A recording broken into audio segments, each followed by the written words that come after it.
Hi నమస్తే welcome to red TV నేను మీ ప్రత్యూష.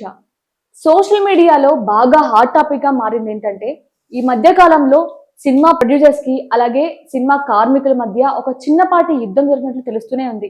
అంటే 30% డిమాండ్ చేస్తున్నట్లు సమ్మె కూడా జరుపుతున్నారు. అయితే ఈ న్యూస్ గురించి సోషల్ మీడియాలో కొంతమంది తప్పుడు ప్రచారాలు చేస్తున్నారు. అంటే ఒక హీరో పెద్ద హీరో దీనికి నాది బాధ్యత అంటూ కూడా చెప్పినట్లు అలాగే ఇంకా కొన్ని వార్తలైతే వస్తున్నాయి. అయితే ప్రస్తుతం అయితే ఈ న్యూస్ గురించి కొన్ని అప్డేట్స్ కూడా వస్తున్నట్టు తెలుస్తుంది. ఆ అప్డేట్స్ ఏంటో మనం ఇప్పుడు తెలుసుకుందాం. ప్రస్తుతం మనతో పాటు సీనియర్ జర్నలిస్ట్ శ్రీనివాస్ గారు మనతో ఉన్నారు. మనకి అప్డేట్స్ అన్ని కూడా చెప్తారు. మరి సార్ తో మాట్లాడి మన విషయాలు తెలుసుకుందాం. హాయ్ శ్రీనివాస్ గారు. సార్ ఇప్పుడు మనకి సోషల్ మీడియాలో ఈ ప్రొడ్యూసర్స్ కి అలాగే కార్మికులకి ఒక చిన్నపాటి యుద్ధం జరుగుతుంది సార్. అంటే వాళ్ళు సమ్మె జరుపుతున్నారు.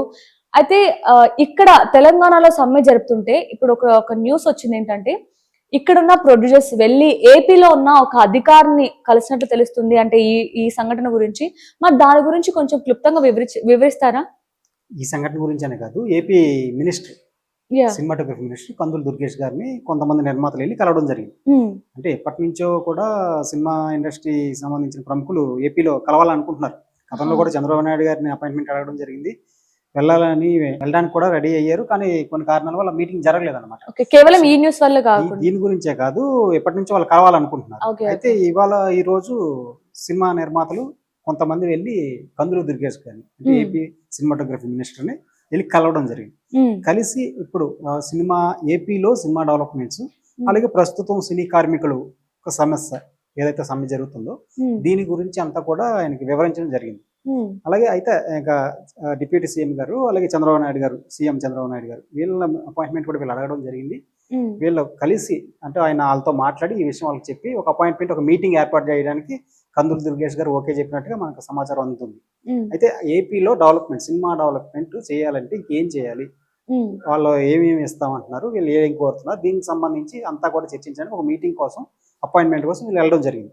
ఆ మీటింగ్ లో దీనికి సంబంధించిన ప్రస్తావన కూడా ఏదైతే జరుగుతుందో సమ్మె, సినీ కార్మికుల సమ్మె, దీని గురించి కూడా ఒక ప్రస్తావన వచ్చింది. వాళ్ళు కూడా దీని గురించి మాట్లాడడం జరిగింది. ఏ నిర్ణయం తీసుకోవాలి, ఏమన్నా మా సైడ్ నుంచి ఇండస్ట్రీకి పూర్తి సపోర్ట్ ఇస్తామని చెప్పి ఆ కందులు దుర్గేష్ మినిస్టర్ గారు వెళ్ళిన నిర్మాతలకి అది చెప్పడం జరిగింది. అది సార్ మరి రీసెంట్ గా కూడా ఒక వార్త విన్నాం ఏంటంటే చిరంజీవి గారు ఈ కార్మికుల సైడ్ నుంచి మొత్తం స్టాండ్ తీసుకున్నట్లు కూడా ఆయన చెప్పినట్లు కొన్ని వార్తలు వస్తున్నాయి. దీని గురించి ఏమైనా వివరిస్తారా? అదే ఆ రోజు చిరంజీవి గారే స్టేట్మెంట్ ఇవ్వడం కూడా జరిగింది. వచ్చినటువంటి వార్తలన్నీ కూడా అవాస్తవం. అంటే ఆయన సినీ కార్మికులు సపోర్ట్ చేస్తున్నారని, వాళ్ళకి 30% ఏవైతే అడుగుతున్నారో వేతనాలు డిమాండ్ 30% పెంచడానికి తాను ఓకే చెప్తానని వాళ్ళని ఒప్పించి మీకు భరోసా ఇచ్చినట్టుగా, సినీ కార్మికులు భరోసా ఇచ్చినట్టుగా ఒక వార్త అంటే ఒక కార్మిక నాయకుడు ఎవరో చెప్పడంతో అది వైరల్ గా న్యూస్ అది అయిందనమాట. సో అయితే ఇది ఒక వ్యవస్థకి, ఒక సంస్థకి, మొత్తం ఇండస్ట్రీకి సంబంధించిన సమస్య. దీన్ని ఏ ఒక్క వ్యక్తి కూడా తీసుకోవడానికి నేను ఓకే చేస్తానని చెప్పి చెప్పడం అనేది కరెక్ట్ కాదు. ఇది మొత్తం ఫిల్మ్ ఛాంబర్ తీసుకోవాల్సిన నిర్ణయం. ఇదంతా ఫిల్మ్ ఛాంబర్ అందరితో కూడా మాట్లాడి వాళ్ళు నిర్ణయం తీసుకుంటారు. ఏదైతే ప్రచారం జరుగుతుందో అది కరెక్ట్ కాదు, నేను అలాగ అనలేదు, నన్ను ఎవరు కలవలేదని చెప్పి చిరంజీవి గారు ఆ వార్తలు ఖండించడం జరిగింది. సో అది ఏదైనా కానీ తుది నిర్ణయం కూడా ఫిల్మ్ ఛాంబర్ తీసుకోవాలన్నమాట. ఫిల్మ్ ఛాంబర్ నిర్ణయం తీసుకొని అది ఎంతవరకు చేయొచ్చు అన్నది చెప్తామన్నది చెప్పారు. ఓకే సార్, ఇప్పుడు వీళ్ళేమో 30% డిమాండ్ చేస్తున్నారు. మరి ప్రొడ్యూసర్స్ ఏమో అసలు సినిమాలు అసలు రావడం లేదు కదా, సక్సెస్ ఎక్కువ అవ్వట్లేదు కదా అని వాళ్ళు చెప్తున్నారు. అసలు ఇందులో ఎవరు కాంప్రమైజ్ అవుతారు? అంటే ఫైనల్ గా ఎలాంటి అవుట్పుట్ వచ్చే అవకాశం ఉందంటారు? అంటే ఇప్పటి వరకు వాళ్ళు 30% అంటే ప్రతి సంవత్సరం 10% అంటే 3 సంవత్సరాలకు ఒకసారి పెంచుతారు మన వేతనం. సో 3 సంవత్సరాలకి కలిపి 3 సంవత్సరాలు కలిపి 30% పెంచాలి. అది జూన్కే టైం అయిపోయింది. వాళ్ళు టైం అయిపోయింది కదా పెంచమని సినీ కార్మికులు అడుగుతున్నారు. అయితే నిర్మాతల పరిస్థితి ఏంటంటే ఇప్పుడు చూస్తున్నాం మనం, సినిమాలన్నీ కూడా థియేటర్కి జనాలు వచ్చి చూసే పరిస్థితి లేదు. ఏ సినిమా ఒక భారీ సినిమాలకు అయితే తప్పితే భూమాద్రి సినిమాలకి, ఎవరేజ్ సినిమాలు ఏమి లేవు. అయితే హిట్ లేకపోతే పట్టనట్టుగా తయారైంది తప్పితే ఇంత ముందంటే యావరేజ్ అన్న కూడా ఉండేది. Hit, super hit, block buster, average ఇలా ఉండి ఇప్పుడు అటువంటి పరిస్థితి లేదు.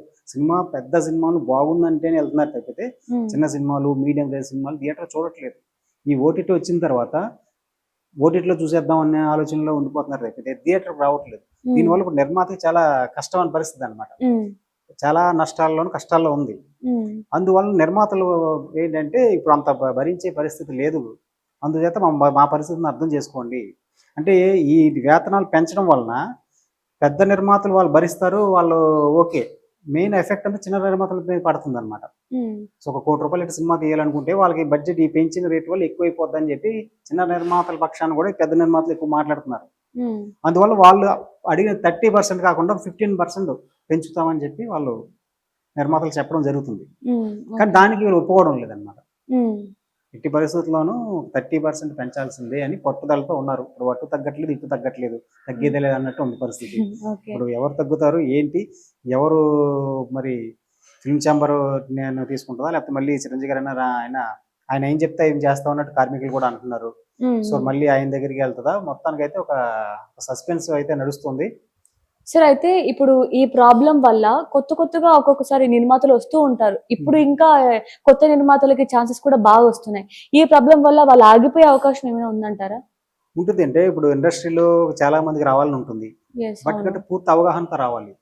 అవగాహన లేకుండా వస్తే వాళ్ళు దీని వల్ల ఏదో లాభం వచ్చేస్తుంది అనుకోని చాలా మంది సినిమా స్టార్ట్ చేసి మధ్యలో ఆపేసి వెళ్ళిపోయిన వాళ్ళు కూడా ఉన్నారు. అవగాహన లేకుండా. అంటే ముందు ₹1,00,00,000 సినిమా తీద్దామని వస్తారు. ఇక్కడ ఉన్న రేట్లు, బడ్జెట్లు, షూటింగ్స్, టైమింగ్స్ ఇవన్నీ అయితే అది తెచ్చింది సగంకే అయింది అనుకో, మిగతా సగం పెట్టలేక అలా వెళ్ళిపోయిన వాళ్ళు కొంతమంది ఉంటారు, అవగాహన లేకపోవడం వల్ల. ఇలా ఒక ₹1,00,00,000 తెద్దామంటే అది సరే కంటిన్యూ చేద్దామంటే 3-4 కోట్లు అయిపోయిన సందర్భాలు ఉంటాయి. సో ఇలా తీరా అంతా చేసి రిలీజ్ చేస్తే అసలు రావన్నమాట. అసలు మామూలుగా అసలు లాభాల పక్కన పెట్టుబడిలో సగం అసలు రాని పరిస్థితులు కూడా ఉంటాయి. సో ఇదంతా అవగాహన లేకపోవడం. దీనికి చాలా కసరత్తు జరగాలి వెనకాల. ఎంత టైం ప్రకారం ఎంత బడ్జెట్ లో పెట్టాలి, అసలు కథ ఎంచుకోవడంలో జరగాలి. ట్రెండ్ ఎలా ఉంది, ఎటువంటి సినిమాలు వస్తున్నాయి, ఎటువంటి సినిమాలు జనం చూస్తున్నారు, జనాలలో అభిరుచిలో మార్పు వచ్చింది, వాళ్ళకి నచ్చేలా సినిమా తీయాలి. కథలో ఆ కంటెంట్ లో ఆ సత్తా ఉండాలి. అటువంటి కంటెంట్ ఎంచుకోవాలి వీళ్ళు. అంతేగాని ఏదో సినిమా తీసేద్దాం, ఆర్టిస్టులు ఇందులో పెట్టేద్దాం, వాళ్ళని చూద్దామనో లేకపోతే ఇంకోటో ఏ ఊహించుకొని వచ్చి బడ్జెట్ కంట్రోల్ లేక చాలా మంది నిర్మాతలు 1-2 సినిమాలు చేస్తారు, మళ్ళీ కనిపించరు మనకి. ప్రొడక్షన్స్ పెడతారు, ఆ సినిమా ఏదో రిలీజ్ అయింది అనుకుంటారు, అంతే తప్పితే తర్వాత మళ్ళీ కనపడరు. చాలా మంది ఇలాగ అవగాహన లేకపోవడం, లేకపోతే ఈ బడ్జెట్లు పెరిగిపోవడం, రకరకాల కారణాల వల్ల వచ్చి ఓటు తీసి వెళ్ళిపోతుంటారు. సో అందుకని వీళ్ళు పెద్ద నిర్మాతలు కూడా చెప్పే పరిస్థితి అదే అనమాట. ఇలా పెంచుకుంటూ వెళ్ళిపోతే వీళ్ళకి ఒక చిన్న సినిమా తీయాలంటేనే చిన్న నిర్మాతలు కష్టం అవుతుంది. అది ఎంతగాని మేము 30% ఇప్పుడున్న పరిస్థితులు పెంచలేము, 15% పెంచుతాం అన్నట్టుగా వాళ్ళు అంటున్నారు. సో వాళ్ళ కార్మికులు అయితే మాత్రం మేము న్యాయబద్ధంగానే ఉన్నాయి, మేము ప్రతి సంవత్సరం 10% జరుపుతున్నాయంటే 3 సంవత్సరాలకి 30% పెంచాలి కదా అన్నట్టుగా మీరు పెంచాలి, పెంచకపోతే మేము ఊరుకునేది లేదు, అవసరమైతే ఆమరణ దీక్షను కూర్చుంటాం అన్నట్టుగా వాళ్ళు పట్టుదలగా ఉంటున్నారు వాళ్ళు. మరి ఫైనల్ గా ఇప్పుడు ఫిల్మ్ ఛాంబర్స్ ఎలాంటి నిర్ణయం తీసుకునే అవకాశం ఉందంటారు? అంటే ఇప్పుడు వాళ్ళ రియాక్షన్ ఎలా ఉంది? అది మొన్న ఊహించి ఇప్పటి వరకు ఇలాగ ప్రతి 3 సంవత్సరాలకు ఒకసారి ఇలా జరుగుతుంటది. ప్రతి 3 సంవత్సరాలకు ఒకసారి వేతనాలు పెంచాల్సిన టైం రావడం, వాళ్ళు ఒక డిమాండ్ చెప్పడం, వీళ్ళు ఇంకోటి చెప్పడం, 2-3 మీటింగ్లు సిట్టింగ్లు తోటి ప్రాబ్లం సాల్వ్ అయిపోయింది. కానీ ఈసారి అలా జరగట్లేదు అనమాట. అంతకు మించి ఇద్దరు పట్టుదలగా ఉన్నారు. ఇది కాకుండా మొన్న రీసెంట్ గా ఏమన్నారు, ఫిలిం ప్రొడ్యూసర్స్ అందరూ కూడా ఫెడరేషన్ తో సంబంధం లేకుండా ఎవరైనా మాకు వర్క్ చేయాలని ఇంట్రెస్ట్ ఉన్న వాళ్ళు ఇన్వైట్ చేశారు. యూనియన్ కార్డు అవసరం లేదు, ఏమీ అవసరం లేదు, మీకు అసిస్టెంట్ డైరెక్టర్గా పనిచేయాలా మాకు రండి, మేము తీసుకుంటాం. అసిస్టెంట్ డైరెక్టర్ అవ్వచ్చు, స్క్రిప్ట్ సూపర్వైజర్ అవ్వచ్చు, సినిమాటోగ్రఫీ కెమెరామెన్స్ అవ్వచ్చు, ఇలా రకరకాల 24 క్రాఫ్ట్స్ ఉంటాయి కదా. సినిమా రంగానికి కావాల్సిన 24 క్రాఫ్ట్స్ లో వర్క్ చేయడానికి ఇంట్రెస్ట్ ఉన్న వాళ్ళు ఎవరైనా సరే అప్లై చేయని చెప్పి ఒక వెబ్సైట్ లాగా ఒక లింక్, అది అడ్రస్ ఇచ్చి అప్లై చేయమన్నారు అనమాట. దీనికి జనరల్ గా యూనియన్ లో ఉండాలంటే కార్డు ఉండాలి. కార్డు దానికి కొన్ని లక్షలు, అంతా 2-3 లక్షలు ఒక్కదానికి అలా ఉంటుంది. దీనికి అసలు కార్డు అవసరం లేదు, ఏమీ అవసరం లేదు, మీకు ఇంట్రెస్ట్ ఉంటే రండి అని ఇన్వైట్ చేశారు. అది ఫెడరేషన్ ఆ కార్మికులకి షాక్ అనిపించింది. ఇప్పటి వరకు వాళ్ళు అలా జరగలేదు అనమాట. సో అదొక సంచలనం అయింది.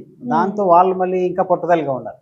వాళ్ళు ఈ నిర్మాతలు చెప్పేది ఏంటి, పెట్టుబడి యజమాని మనం కాబట్టి మనం ఎవరి చేతనో పని చేయించుకోవచ్చు, వీళ్ళతోనో పని చేయించుకోవాలని లేదు అని రూల్స్ రెగ్యులేషన్స్ ఇలాగా చర్చ రకరకాలుగా ఈ ఇద్దరి మధ్య వివాదం రకరకాలుగా తిరుగుతూ ముదురుతుంది అనమాట. ఇక్కడ నుంచి మళ్ళీ లేబర్ కమిషన్ అక్కడ వరకు కూడా వెళ్ళింది, వాళ్ళు కూడా జరుగుతున్నాయి. దాన్ని కూడా కాదని ఇలా రకరకాల ఒక్కొక్క ప్రొడ్యూసర్స్ అయితే ఈ కార్మికుల వల్ల కొంతమంది బడ్జెట్ పెరుగుతుంది, రకరకాలుగా నడుస్తూ ముదురుతూ ఉంది వ్యవహారం. మరి చూడాలి మరి ఎటువైపు వెళ్తుందో, ఎలాంటి డిసిషన్ బయటకు వస్తుందో. Okay, thank you so much sir. Thank you.